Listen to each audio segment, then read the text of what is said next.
एक कुटुंब होतं बा मंडळी. संभाजीनगरची घटना आहे भावांनो. संभाजीनगरची घटना आहे. मला एक सांगा भावांनो, तुम्हाला अजून एक उदाहरण सांगतो.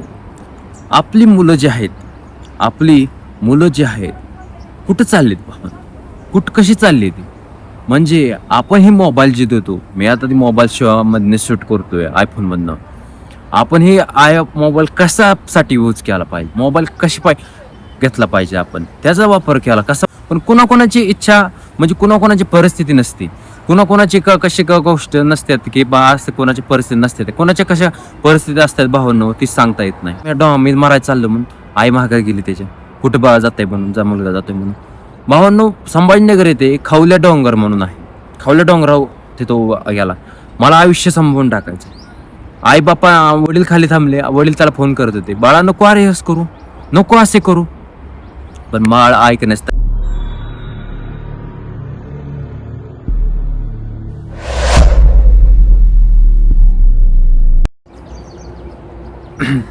मंडळी नमस्कार, मी धीरज ऑफिशियल चॅनलमध्ये तुमचं सहर्ष स्वागत. मंडळी, मी आज एक असा विषय घेऊन आलेलो आहे तुम्हाला की तुमच्या अंगावर काटा उभा राहील, तुमच्या अंगावर काटा उभा राहील. कारण की अशी आज काल घटना घडली. म्हणजे मी सुद्धा ते व्हिडिओ बघून, मी सुद्धा ते फोटो बातमी ऐकून अंगावर काटा थर्रा आला. कारण की मंडळी कसं झालं समजा, एक कुटुंब होतं बा मंडळी. संभाजीनगरची घटना आहे भावांनो, संभाजीनगरची घटना आहे. मला एक सांगा भावांनो, तुम्हाला अजून एक उदाहरण सांगतो. आपली मुलं जी आहेत, कुठं चाललीत भावांनो? कशी चालली ती? म्हणजे आपण हे मोबाईल जे देतो, मी आता ती मोबाईल मधनं शूट करतोय आयफोनमधनं. आपण हे मोबाईल कशासाठी यूज केला पाहिजे, मोबाईल घेतला पाहिजे, आपण त्याचा वापर केला कसा, विचार केला पाहिजे. आपण मुलं आपल्याला मोबाईल मागतात रे. आपण आई वडील मुलांची ख्वाहिश पूर्ण करतात, इच्छा पूर्ण करतात. पण कुणाकोणाची इच्छा म्हणजे कुणाकोणाची परिस्थिती नसते, कुणाकोणाची कशी गोष्ट नसतात की बा असं कोणाची परिस्थिती नसते, कोणाच्या कशा परिस्थिती असतात भावांनो ती सांगता येत नाही. आता एक तुम्हाला उदाहरण म्हणून सांगतो.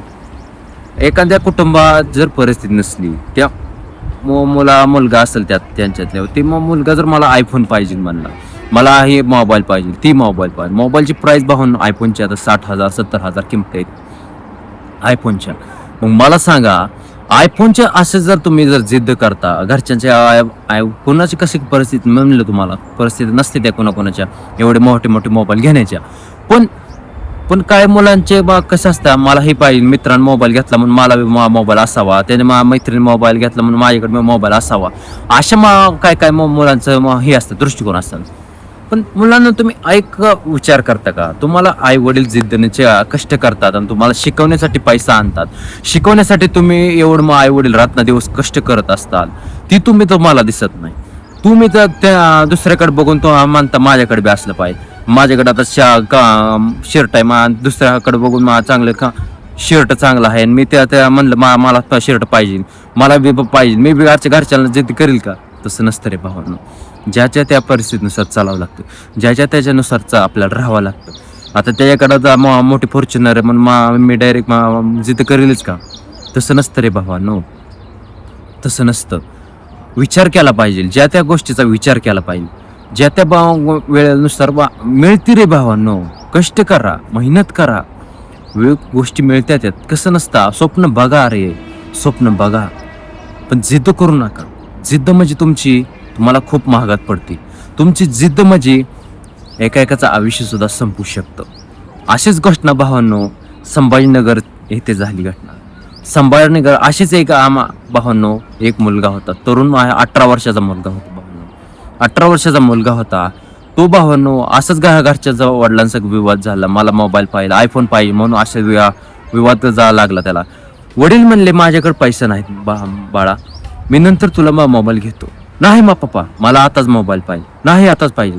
वडील म्हणले बाळा माझा आता सध्याला नाहीत पैसे, तुला नंतर घेतो, नंतर तुला पुढच्या वर्षी मोबाईल घेऊन देतो. पण मुलगा जिद्दीवर अडला. आई म्हणत होती बाळा ऐकून घेत जा, वडिलांचं ऐकून घेत जा. वडील काय म्हणते तर तुला मोबाईल घेऊ आम्ही. पण एकुलता एक होता मुलगा भावांनो, आईचा लाडका होता. वडील म्हणायचे बाळा अरे तुला मोबाईल घेतो आम्ही, तुला पुढच्या वर्षी घेतो, ऐकून घेत जा. आई वडिलांचं ऐकत जा. नाही मला त्याच्या मित्रांनी मोबाईल घेतलाय, मला मोबाईल पाहिजे. अशी जिद्द करत राहायला लागायला लागला. मला तुम्ही काहीच घेत नाही, मला तुम्ही हेच करत नाही, तुमचं काय बोलणं सारखं असतं तर काय इच्छा पूर्ण करत नाही. बाळा अरे दुसऱ्यांचं बघत जाऊ नको रे, आपली परिस्थिती बघत जा. आई वडिलांची परिस्थिती कशी आहे, तुमच्यासाठी कष्ट करते मी, बघत जा, ऐकत जा. नाही मला त्यानं मोबाईल घेतलाय मला पाहिजे मोबाईल. बाळा कसं असतं ऐकून घेत जा, कसं गोष्टी सगळं सिक्वेन्सनुसार करावं लागते त्या. नाही पप्पा मला मोबाईलच पाहिजे, तुम्ही घेत नाही सगळं इच्छा पूर्ण, जर सारखं दरवर्षी तसं असंच चालणार तुमचं, मला नाही तुम्ही घेतच नाही. असा विवाद चालू झाला. असा विवाद वाढत गेला. मला जगायचंच नाही, मला मोबाईल घेता का नाही. तर बाळा ऐकून समजून घेण्याचा प्रयत्न कर रे भावा, बाळा समजून घेत जा. नाही मी चालू मरायला सुमारे भावांनो 10 वाजले असतील. 10च्या दरम्यान तो मला मी आयुष्य संपवून टाकत असतो म्हणून आता मला राहायचं नाही, मला मोबाईल घेतला तर मी थांबणार, नाही तर नाही. बाळा समजून घेत जा. आई वडील म्हणत होते समजून घेत जा. बाळा ऐकण्यात तयार नाही. गेला मी मरायला चाललो म्हणून आई माघार गेली त्याच्या, कुठं बाळा जाते म्हणून, जा मुलगा जातोय म्हणून. भावांनो संभाजीनगर येते खावल्या डोंगर म्हणून आहे, खावल्या डोंगराव ते तो गेला. मला आयुष्य संपवून टाकायचं. आई बापा वडील खाली थांबले, वडील त्याला फोन करत होते बाळा नको अरे असं करू, नको असे करू. पण बाळ ऐकण्यास तयार नाही. अरे बाळा ऐकण्याचा प्रयत्न कर, समजून घेण्याचा प्रयत्न कर. अरे घेऊ मोबाईल तुला, कशाला हे करतो. पण बाळा ऐकण्यास तयार नाही. एकदम कडाला उभा राहिला, दरीच्या कडेला राहिला डोंगराच्या, इताडाचं अंतर असं तिथं उभा राहिला. आई वर आहे. अरे बाळा नको जाऊ, ऐकून घेत जा. बाळा ऐकण्यास तयार नाही. पण शेवट वडील वर आले. बाळा ऐकून घेत जा, तुझ्या इच्छा मोबाईल घेतो, 2 मिनिटात मोबाईल घेतो, पण नको असं करू. नाही आता मला जगायचंच नाही पप्पा, तुम्ही मला नुसतं कारण सांगता, तुम्ही काय मोबाईल घेत नसता असं म्हणत भावांनो वडील आले. जर बाळा ऐकून घेत जा. त्यांच्या पाठीव सॅका काय होती व्हिडिओ मध्ये दिसते. तुम्हाला व्हिडिओ शेअर करतो भावांनो, 18 सेकंदाचा व्हिडिओ आहे, ती बघून घ्या. तुम्हाला ती मुलगा उभारलेला आहे, बघून घ्या 2 मिनिटं.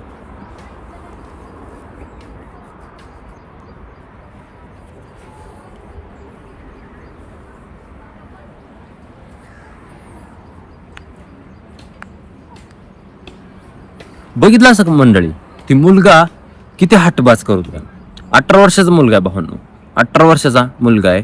तुम्ही व्हिडिओमध्ये बघितलं असेल, मुलगा किती डोंगराच्या कोपऱ्याला उभा आहे. मला म्हणतोय मोबाईल पाहिजे, मला नाही असं खाली हात करतोय. आणि काय वडील त्याचे तिथं आले भावांनो, त्याला धरण्याचा प्रयत्न केला, पण त्यानं डायरेक्ट उडी मारली. आणि उडी मारताना वडिलांसंगत गेली. दोन्ही आई वडील मुलगा खाली दरीत कोसळली, खाली पडताच जागेला खलास झाले. गावकरी तिथे येऊन सांगत होते, विनवण्या करत होते की बाबा नको करू बाळा, नको करू, ऐकत जा. पण ऐकला नाही भावांनो. त्याच्या नादात आईला सहन झाली नाही. आईने खाली वाकून बघितले तर तिला सहन झालं नाही भावांनो. आईने वरनं उडी मारली. बघितलं भावांनो, बघितलं कसं चाललंय आपल्या महाराष्ट्रातही. आजकालच्या लहान मुलांना आपण एवढं सांभाळतो बाबा, लहानपणापासून मुलांना वाढवतो, हे करतो. शाळेत जातं मुलगा मोठा होत जातो, मुलांच्या इच्छा पूर्ण करतो आपण. मुलगा मोठा होत जातो, मुलगा दुसऱ्यांचं बघून आपल्या घरीतून मला हे जिद्दीची तुमची परिभाव पूर्ण कुटुंब संपलं. जिद्दीमुळं तुमचं पूर्ण कुटुंब संपू शकतं भावांनो. त्यामुळं विचार पूर्ण करत जावा रे भावांनो, विचार पूर्ण करत जावा. कोणाच्या कशा परिस्थिती असतात, कोणाच्या परिस्थिती नसतात रे. त्याच्यामुळं अशी जिद्द करू नका रे. माझं सांगण्याचं मी तर सगळं सांगत असतो, जॉब अपडेट देताना सर्व सांगत असतो की बाबांनो तुम्ही मोबाईल बघा, 1 तास बघा, फक्त मोबाईल बघा, फक्त अभ्यासापुरतच मोबाईल बघा. मोबाईल कशासाठी बघा, एकदा जॉब अपडेट कोणची निघली का, जॉब अपडेट कशा निघली का, कुठली बातमी, जनरल नॉलेजसाठी मोबाईल बघा. तुमचं भावांनो हे मोबाईल काय उपयोगाचं नाही रे भावांनो, काय उपयोगाचं नाही. मोबाईल तुमचं आयुष्य बरबाद करतो. मोबाईलपासून यूज करा, मोबाईलचा वापर चांगल्यासाठी करा, मोबाईलचा वापर आपल्या आयुष्य सुजलम सुफलम करण्यासाठी करा. आपण मोबाईलमुळे अशी जिद्द करू नका. मोबाईलमुळे आपल्या आई वडिलांना त्रास देऊ नका. आपल्या जिद्दीमुळे आपल्या घरच्यांना त्रास होईल असं करू नका.